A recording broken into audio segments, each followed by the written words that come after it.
In today's tutorial, let's do a simple flower pot cozy using Fentex yarn. Welcome back to the Crochet Crowd as well as yarnspirations.com. In today's tutorial we are going to do a simple flower pot cozy. Look at the beautiful colors, and this is using Fentex slipper and craft yarn. This is also made by our friends at Yarnspirations, and today I'm going to show you how to make this. Now in this particular pattern it allows you to customize to any kind of flower pot that we have, and so I'm going to choose one of Diva Dan's pots here, and I'm going to show you how we're going to be able to cover it and follow the instructions in order to do so. So what is exactly Fentex? Let's talk about that next. So introducing Fentex slipper and craft yarn, and this is also made by our friends at Yarnspirations. What exactly is it? Well, according to the instructions, this is 100% olivine Exolon, and this is a really interesting kind of yarn just like you see here. Now the advantages to this type of yarn, it is a slipper yarn, so it will not stretch or shrink. Okay, and it keeps the shape that you knit or crochet in, and these colors are non-fading and will last you a very long time. They're meant for long time wearing, so you'll probably have these for years, and it's also stain resistant. So this kind of yarn is very perfect for these kind of things, because if you get water and especially if you use regular acrylic or wool on something like this, then it's really gonna have a hard time. But because this is slippery yarn meant for wear and tear, this is a perfect kind of yarn for this. So we're going to need one ball of Fentex yarn in order to cover a basic pot, and what we're going to do is we're gonna go through some of these instructions here, and we're gonna customize it as we go, because you can see that it has a customization. So we're going to look for making the diameter the same diameter as the base of your particular pot, and then we're gonna work our way upward just like so. So what I'm gonna do is I'm gonna cheat the system today. I'm going to show you how to be able to do this without any what are those called? Those slip those slip stitches, so you don't see any slip stitching going up in the work at all. I'm going to show you how to do that. I'm gonna show you how to then get your base, show you how to back loop, and then how to grow up. So let's grab our 4.5mm US 7 crochet hook today and our Fentex yarn, and let's get started.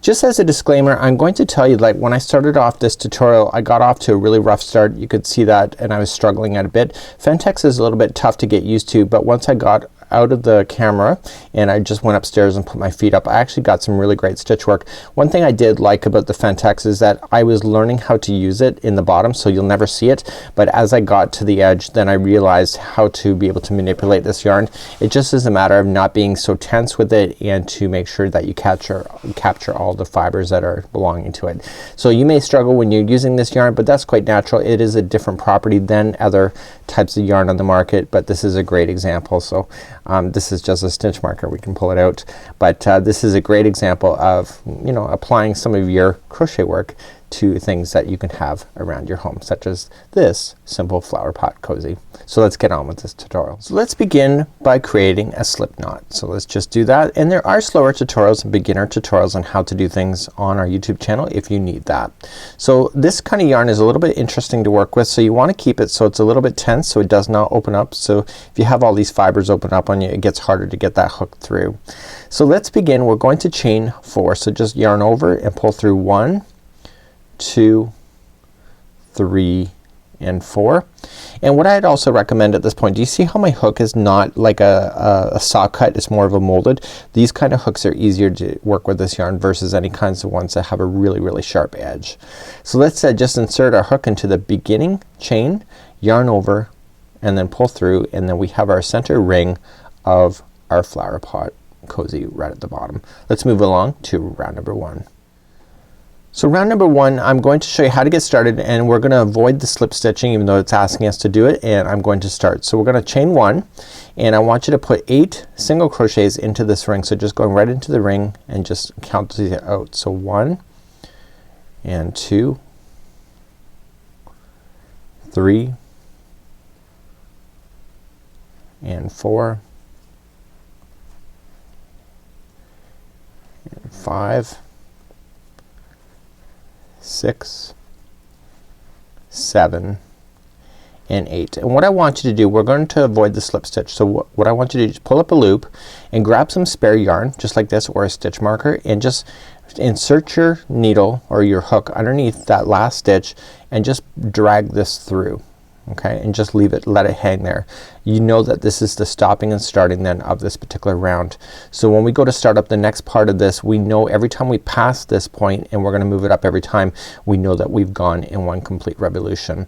Now this end is now hanging out, so what I'm gonna do is I'm just gonna trim that just to get that out of the way. It's easier to show you how to work with this without tails blocking any kind of view.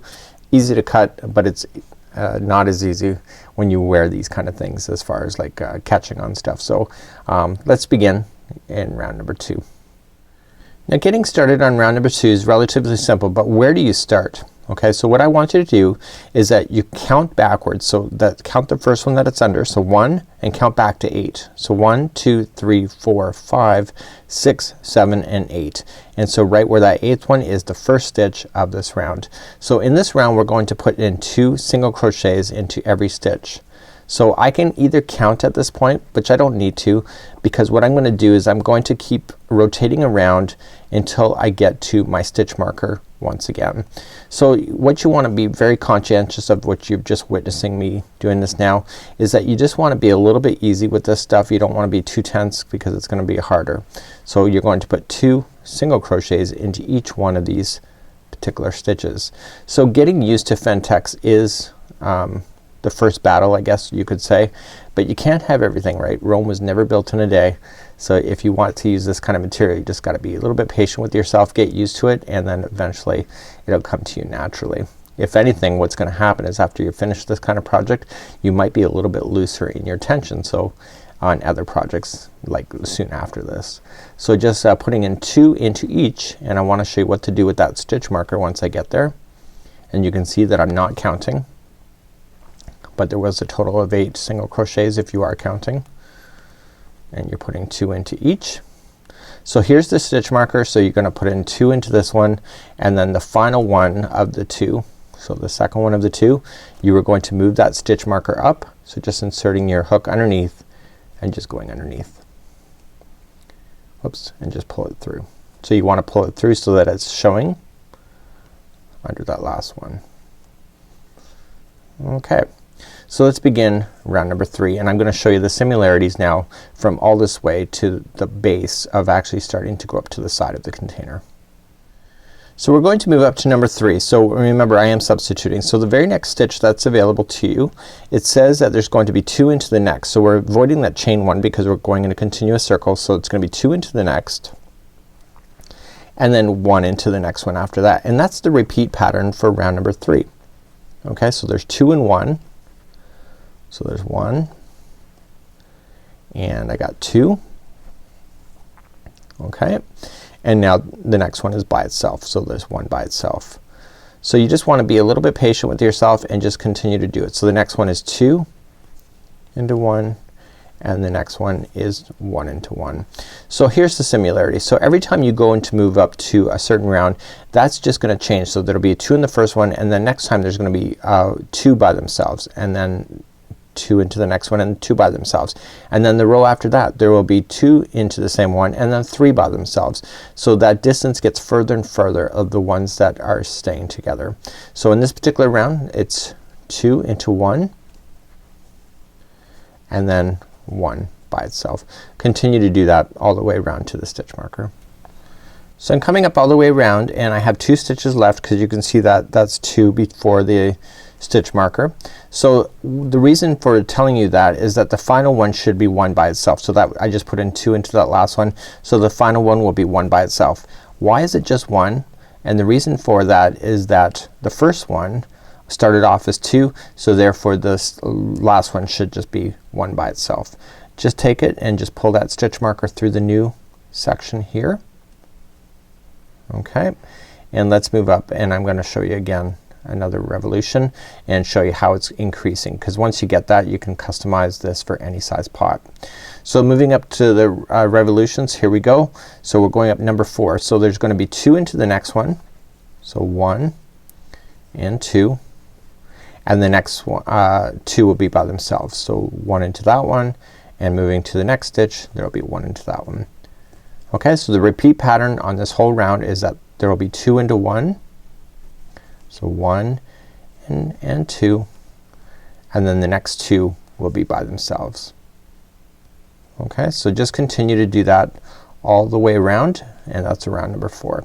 So what I want to do is that I want to continue in the same fashioning going all the way around so that I end up with a 4-inch diameter, because that's the width of the diameter of my pot.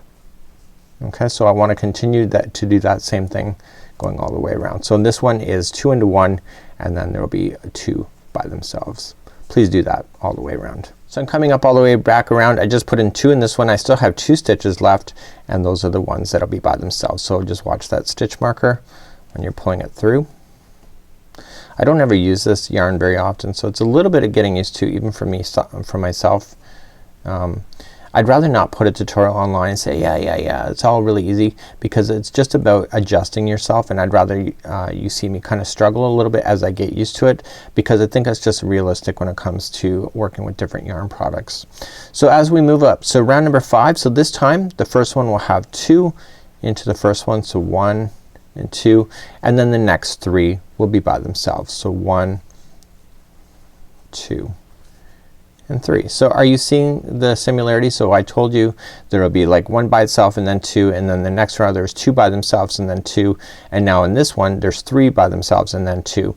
So you just have to keep it in that same fashioning going all the way around. As we get bigger and bigger, it just gets more and more stitches that stay by itself. So in this one there's 3 by themselves and then 2 into 1. Please do that all the way around. So I'm coming up all the way back around. The final 3 will be by themselves before I hit that stitch marker once again. So what I want you to do is that I want you to continue to grow your plant holder or your pot cozy to the size diameter that you need. In my case it's 4 inches, using that same concept. So now that we did 3 by themselves, the next one will be 4 by themselves and then 2. But we always start off with the one in the front being 2 by themselves, and then this time there will be 4. So 1, 2, 3 and 4. And please refer to the directions if I'm not being clear enough for you on that. So what I'm gonna do is I'm gonna grow this out to 4 inches because that's the base of that, and then I'm gonna show you how to do that right turn on the base of it, and then I'm gonna show you how to grow it up then on the side of the pot. So it's actually really quite easy, and let me show you how to do that. So get it to the size that you need, and then join me back here. I'm going to get mine to 4 inches, and then I'll show you how to do the bend of the pot as it goes upward. Okay, so I've got my 4 inches now. It went a lot quicker than I expected it to go, and now what we're going to do is that we're going to create the bend that's in the base of here. So we have just like you see here. So we have like the flat edge and then going all the way up. So what we want to do is we want to create that. So we're not going to do a slip knot or a slip stitching, any type of things like that.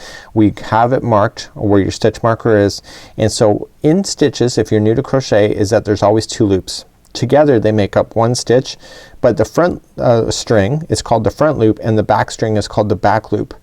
So if I go only into the back loop, so I kind of dive up over top and only go into the back loop and single crochet, that's called the back loop single crochet. Okay, so I want to go in single crochet with the back loop all the way around. So I'm not going to add any more additional stitches. I'm just going to put 1 single crochet into every back loop going all the way around. Please do that for the entire duration all the way into the stitch marker once again. So in the final stitch you're just going to put 1 back loop single crochet. So now here's the thing, is that we now have the base of your pot. Okay, so here it is here. Let me grab my pot. There it is. Okay, so now all I just need to do is go in a continuous circle all the way around. There's no magic dimensions to this. You can just continue to go around and around. So just starting in the next stitch, you do not need to carry this stitch marker up anymore. You're just gonna go in continuous circles all the way until you get to the top of your pot. So just have to take your pot and just kind of measure it out.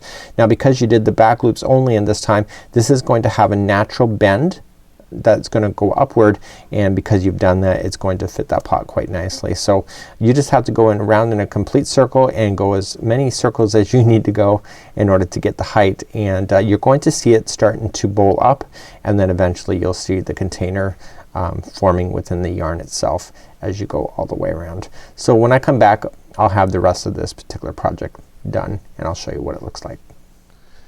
So as you can see, I'm almost done my sample. I just slid in my pot inside, and it fits like a glove. It really does. So one thing I did notice about this project is that I got off to a really rough start as I tried to learn how to use Fentex, but once I got past this and I kicked up and just relaxed, because it's not always easy to teach in front of people, especially here on camera, is that once I kicked back and relaxed, I actually got great stitch work as I did. So once we've been going around in a complete circle, so what I want to do at the very end is that I want to just finish this off, and so I'm just gonna immediately just stop and I'm going to slip stitch into 3 stitches. So 1,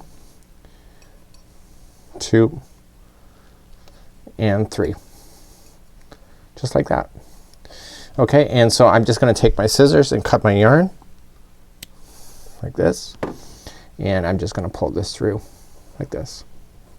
So this stuff is really quite it will lock nicely into position. So all I'm just going to do is that I'm just gonna weave in the final right into the very top, and for people that don't like to see stopping and starting, you can just turn this around so nobody can really see that you've done that. So now that it's in, I can just simply trim my work just like this, and this turned out pretty good. So really quite happy with it. If I want to change out the pot, just slide it out. You can see it keeps its shape nicely, and if you want to just change out the pot, you can just do it like that. Nice and simple. Okay, so this is how you do a simple flower pot cozy. Till next time, I'm Mikey on behalf of the Crochet Crowd as well as yarnspirations.com. Enjoy!